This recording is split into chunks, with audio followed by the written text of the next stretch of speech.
Friends, welcome to my YouTube channel education first. आज हम operating system के बारे में डिस्कस करेंगे कि ऑपरेटिंग सिस्टम क्या होता है, टाइप्स क्या होते हैं, needs and the function. Operating system हमने अपने प्रीवियस लेक्चर में भी ऑपरेटिंग सिस्टम के बारे में बताया है। आज हम फिर डिस्कस करते हैं कि ऑपरेटिंग सिस्टम होता क्या है। An operating system enables communication between the user and the computer. It manage and control computer hardware and software. Example is Windows 7 and ubuntu। Operating system help करता है यूज़र यानी कि हमको कंप्यूटर से connect होने के लिए, हमें और कंप्यूटर को कनेक्ट करता है और बाकी के हार्डवेयर और सॉफ्टवेयर को मैनेज और कंट्रोल करता है।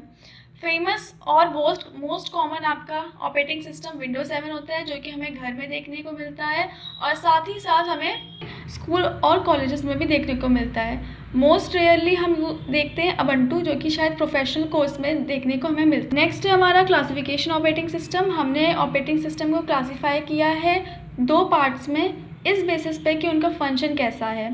पहला है GUI graphical user interface, the second is CUI character user interface. पहला है graphical user interface. Graphical user interface allow user to interact with computer easily through icon, button and window. Window is the most popular GUI nowadays. GUI जो होता है हमारे computer में एक operating system की तरह रहता है और हमें समझाता है आइकन बटन्स के थ्रू कि इसका मतलब क्या होता है, इन आइकन्स का मतलब क्या होता है, इन बटन्स का मतलब क्या होता है, जिससे कि हम ईज़िली कंप्यूटर से इंटरेक्ट हो सकते हैं। जैसे कि आप यहाँ पे देख रहे हैं एक पिक्चर बनी हुई है। पिक्चर में पहले फर्स्ट रो में ही आपको एक मैसेज एनवेलप दिख रहा होगा।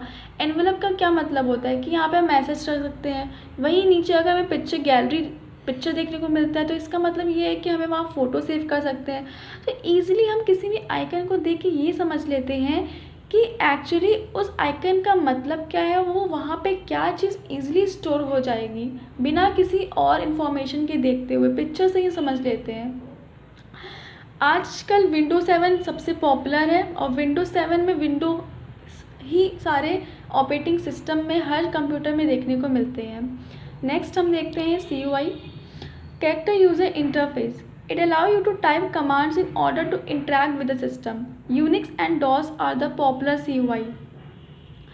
पहले हमने देखा था GUI में कि वहाँ पे हम बटन्स आइकन्स के थ्रू समझ जाते थे, लेकिन CUI में ऐसा नहीं होता है। CUI में हमें कमांड देना पड़ता है कोई किसी भी चीज़ का कि सिस्टम में इंटरेक्ट कैसे करें, कंप्यूटर से हम कनेक्ट कैसे हों।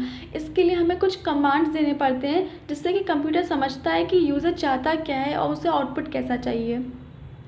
यूनिक्स एंड डॉस बहुत पॉपुलर CUI हैं जो कि हम नहीं यूज़ करते हैं, लेकिन हमारे बड़े प्लेटफॉर्म पे ज़रूर यूज़ होते हैं।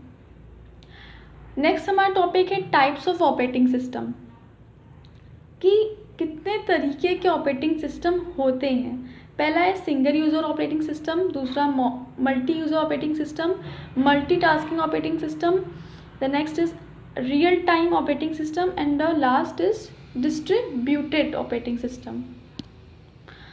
नीड्स ऑफ ऑपरेटिंग सिस्टम, हम क्यों ऑपरेटिंग सिस्टम यूज़ करना चाहते हैं, इसकी नीड क्या है, ज़रूरत क्या है। कन्वीनियंस मतलब कि ईजी गोइंग हो जाए हमारे लिए, हम ईजिली हर चीज़ समझ जाएं। इफ़िशेंसी, फास्ट काम हो मेरा, और दोनों ही एक चीज़ के लिए भी होता है और दोनों चीज़ के लिए भी हम ये काम करना चाहते हैं टाइम सेव करने के लिए अपना। फंक्शंस ऑफ ऑपरेटिंग सिस्टम, हमारे बहुत सारे फंक्शंस होते हैं वैसे तो, लेकिन ये मोस्ट इंपॉर्टेंट फंक्शंस होते हैं जिनको आप एग्ज़ाम में भी लिख सकते हैं, इसलिए मैं नोट्स बनाती हूँ। पहला है function of operating system, process management, security and protection, device management, file management, and the last is error detection and response. Thank you for watching guys. Please like and subscribe my videos, and if you have any doubt, so please write down in my comment section. I will give the answer. Thank you.